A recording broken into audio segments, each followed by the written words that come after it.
ఏంటయ్యా నా జన్మ ధన్యమైంది సార్. నా జన్మ ధన్యమైంది. అన్నగారిని చూశాను ఆ రోజుల్లో, బాబు గారిని చూసేదారు. జన్మ ఇంకా నాకు ప్రాణం ఉంది.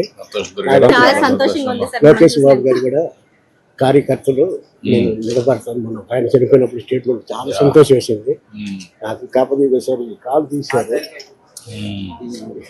కాదము ఎట్లా ఈ యాక్సిడెంట్ అయింది సార్. మా అంటే షుగర్ యాక్సిడెంట్ అయితే మోకాల దాకా తీశారు. మనం 2 సంవత్సరాలు మనం తమరు గెలిచే ముందు సార్. నేను సంతోషంగా తిరిగాను కూడా ఆ రోజుల్లో.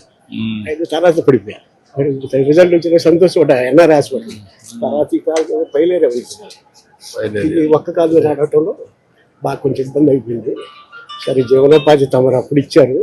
4 సంవత్సరాలు నన్ను ఏడిపించేశారు యథార్థంగా దైవ సాక్షిగా. అయితే తమ దృష్టికి ఇవాళ బాబా గారు దేవుడు వెంకటేశ్వరం పంపించారు అనుకుంటారు. చాలా సంతోషం. ఏం చేస్తున్నా ఇప్పుడు ఇక్కడ? సార్ ఈ ప్రస్తుతానికి అమ్ముతున్నాను. చేస్తారు ఇవి ఇక్కడ మన వంతంలో వస్తారు సార్. ఈ మద్రాసు మార్కెట్ నుంచి వస్తాయి. ఇక్కడ లోకల్ గా తయారు చేయాలి వాళ్ళు అమ్ముకుంటున్నారు సార్. మాకు ఇట్లా అంటే అది తక్కువ తయారు చేసి తక్కువ అమ్ముకుంటున్నారు. మాకేంటంటే మేము ఎక్కువ 10 మంది కలిసి తెచ్చుకుంటాం సార్. మా ఆవిడ సార్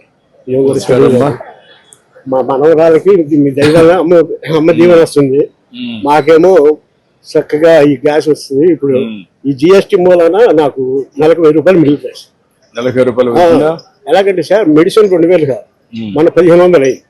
అంతకుముందేమో ఎక్సెల్కి 2000 అయ్యేది, మన 1600 అయ్యింది. 400 500 గ్యాస్ బండ ఊరికి ఫ్రీగా ఇచ్చారు. అది మీ పేరు చెప్తాను ప్రస్తుతానికి.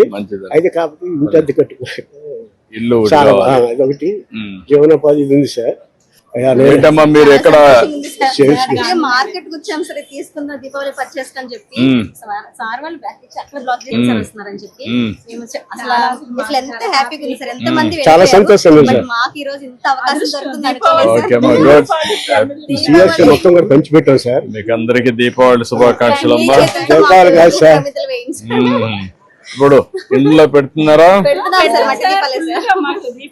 మీరు కాకుండా అందరూ పెడుతున్నారా? మీరు కొంతమంది అందరూ పెడతారా దీపావళికి మాత్రం?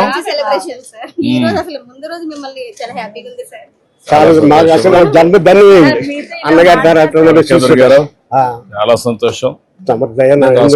3 చేస్తాం. అలాగే ఓకే అమ్మా, మంచిదమ్మా, సంతోషం సంతోషం అమ్మా.